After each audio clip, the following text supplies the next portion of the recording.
Quel avenir pour les plateformes offshore en Italie? Dimanche, les Italiens se prononceront par référendum sur un sujet polémique. Ils devront décider si l'exploitation de chaque gisement est permise jusqu'à épuisement, comme le veut une nouvelle législation adoptée par le gouvernement Renzi, ou si leur exploitation doit être limitée dans le temps. Les eaux italiennes comptent une centaine de sites d'extraction pétrolière et gazière et 3 concessions sont directement visées par le référendum car elles expirent l'année prochaine. Gwendalina et Rospo en mer Adriatique et Vega dans le canal de Sicile. Les ressources potentielles en hydrocarbures seraient équivalentes à 700 millions de tonnes de pétrole, de quoi rendre l'Italie complètement indépendante pendant 5 ans. Or aujourd'hui, la plus grande partie du pétrole et du gaz est exportée.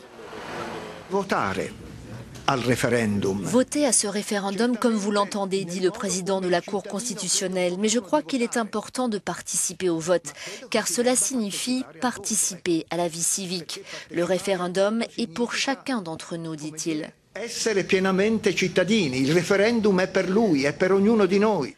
Ce référendum a été initié par 9 régions littorales de l'Italie, les plus exposées aux conséquences environnementales de ces activités. Il est activement soutenu par les grandes organisations écologistes comme Greenpeace.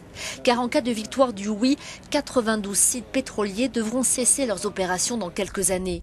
L'enjeu concret est limité dans la mesure où les sites offshore concernés ne fournissent qu'une proportion modeste du gaz et du pétrole consommés en Italie.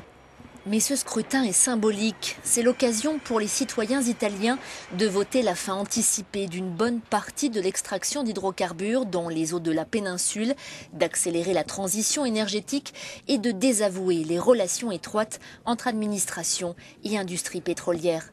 Le gouvernement milite ouvertement pour l'abstention afin d'annuler le résultat de cette consultation, quel qu'il soit.